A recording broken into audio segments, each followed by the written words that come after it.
नमस्कार बंधुगण। Motor third party insurance act only policy liability of the insurance companies, इसके ऊपर हमने अभी रिसेंटली एक वीडियो रिलीज किया था। उस पर फीडबैक किया है कि ये कुछ ज़्यादा टेक्निकल हो गया है, सो इसको थोड़ा और सिंप्लीफाइड ढंग से प्लेस किया जाए। मैं उसी के लिए प्रयत्न करने जा रहा हूँ, so please bear with me. Before starting मैं मोटर इंश्योरेंस को शॉर्ट में डिस्कस कर लेता हूँ। इसमें दो पार्ट्स हैं, one is the own damage and second one is the third party insurance. Own damage insurance ये ऑप्शनल होता है। ये own damage insurance accidental damage to the body of the vehicle के लिए होता है। इसमें different premium is charged for different sum assured and both the premium as well as the sum assured are duly mentioned in the policy. Now let us come to motor third party insurance.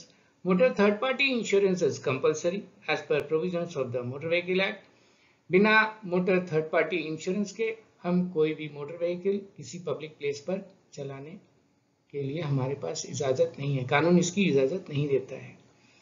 Now this third party insurance is taken for accidental death, bodily injury or any property damage of a third party. Now, who is the third party? First party is the insured who is proposing to take insurance. Second party is the insurance company which is going to accept or which accepts the proposal of the insured. इन दोनों के अलावा बाकी सारे लोग third party के category में आते हैं। इंटरेस्टिंग चीज इस मोटर थर्ड पार्टी इंश्योरेंस में यह है कि there is no sum assured, space for sum assured remains blank in the policy of the insurance. Suppose एक डेथ या इंजरी कॉज हो गई और एक्सीडेंट हुआ, उसमें किसी का डेथ हो गया या कोई बहुत प्रीवियसली हर्ट हुआ और finally matter goes up to the motor accident claim tribunal. So on the basis of age and income of the victim, honorable court decides the compensation. Now age कितना है और उस विक्टिम का income कितना है, ये विक्टिम की तरफ से ही बताया जाता है और अकॉर्डिंगली उसको एक्सेप्ट करते हुए कोर्ट्स अवार्ड दे देती है. Now since the vehicle is insured, तो इंश्योरेंस कंपनी को ही इस अवार्ड को सेटिस्फाई करना पड़ता है, not the owner of the vehicle और the driver of the vehicle who has caused the accident. Now position ये है कि एक बड़ा ही लिबरल पॉपुलिस्ट सा अप्रोच प्रिवेल कर रहा है all over India and learned courts are awarding crores of rupees, interpreting the liability of insurer as unlimited in the want of sum assured. Sum assured है नहीं तो इसलिए unlimited मान लिया जा रहा है. Now what is the position in the legislation?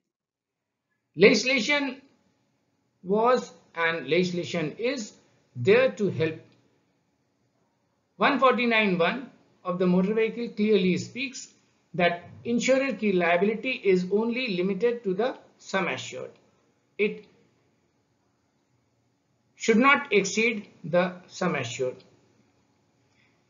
So in spite of so clear, insurance companies ने कभी भी थर्ड पार्टी का कोई सम एश्योर्ड फिक्स नहीं किया and that is the reason these companies are in such a shape.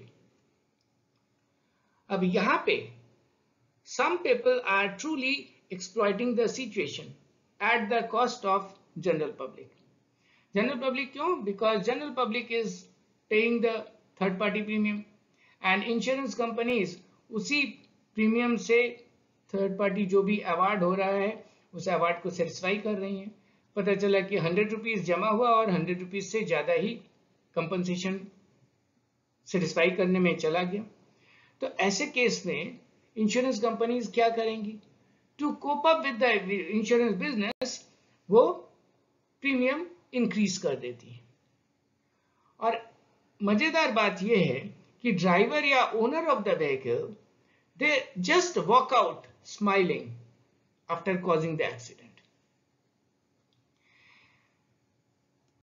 Or legislation has come up again to help the insurance companies. On 9th of August 2019, Motor Vehicle Amendment Act number 32 of 2019 came into force, and by virtue of this government of India को ये दायित्व दिया गया कि वो एक base premium और उस बेस प्रीमियम से रिलेटेड एक लायबिलिटी का अमाउंट फिक्स करे.